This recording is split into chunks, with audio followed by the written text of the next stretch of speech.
fiskaltasunari buruz asko hitz egin behar da, oso garrantzitsua delako, eta ez da nahikoa hitz egiten inolaz ere.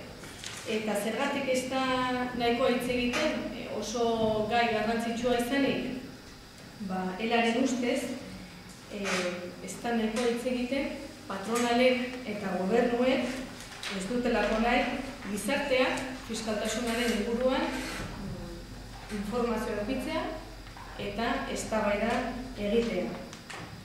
Hau da, baliatzen dira horretaz, eskubideen murrizketa egiteko alde batetik eta esplikatzeko murrizketen bideak ez daukala beste alternatibarik.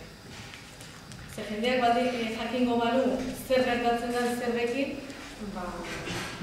ziurrenik hartzen dituzten erabakiak murrizketen inguruan zailagoa izango ziren hartzeko. Horrek esplikatzen du fiskaltasun politika fiskalen inguruan inongo parte hartzerik ez dagoela, ez?